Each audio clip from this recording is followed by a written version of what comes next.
Sometimes God removes people from your life with a severity and swiftness that feels confusing, even shocking. One day you're close, sharing dreams and secrets, and the next there's a sudden distance, a silence you can hardly explain, and your heart is left grasping for answers you can't find. But here's the secret no one tells you. This is not random, nor is it punishment. It's a hidden act of mercy and a strategic move in the unseen spiritual war being waged for your future, your purpose, and your freedom. Because God sees toxic roots beneath the surface that you're too entangled to recognize on your own.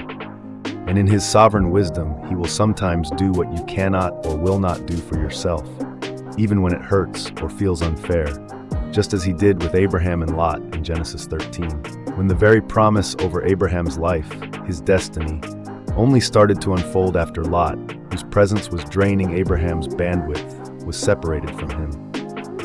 What you may secretly struggle to admit is that some connections are siphoning your spiritual energy, opening doors for secondhand demonic attacks, confusion, and spiritual stagnation. Sometimes their drama becomes your drama, and the fatigue you're experiencing isn't your burden but theirs, that's spilled over into your soul.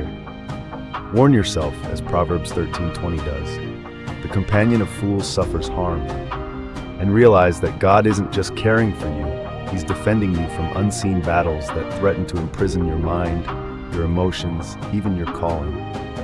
So that when He removes someone, sometimes in the most abrupt or painful way, it's deliverance, not devastation. He's shutting doors you would have kept open, exposing the rotten fruit you chose to see as ripe, and pruning you so that you can bear greater fruit, as Jesus declared in John 15:2. You may not know this, but often your deepest attachments are the very things blocking your vision and limiting your spiritual progress. And just as God told Joshua after Moses died in Joshua 1 verse 2, "Now therefore arise," God allows relationships to end because your season has shifted. And what carried you before cannot go with you into the next chapter. Don't ignore the warning that sometimes the very people you cling to and comfort are the veils over your eyes, obscuring God's new direction. But when they're gone, suddenly you can see, sense, and move forward with clarity and authority you never had before. It's spiritually dangerous to try to resurrect a relationship or friendship God has already removed, no matter how strong the emotional pull. Because if you bring back what God pruned, you're inviting confusion and compromising your calling. And you're walking by emotions, not by the wisdom Scripture urges in Proverbs 3:5-6. The truth may be hidden, but there's a sacred pattern. Before the greatest blessings, before new relationships, before calling, God will cleanse the field, removing weeds in the form of people, so He can plant new seeds. And He wants you to trust Him, rather than let loneliness or disappointment become your master.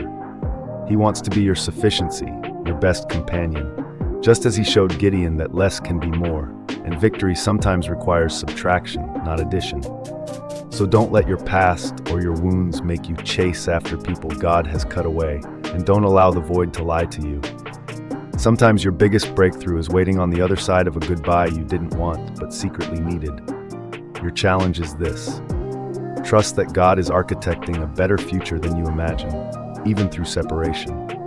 Make room, surrender your grip, and let Him author the story you cannot yet see, knowing that those who remain will be the ones who help you flourish, not the ones who hold you back.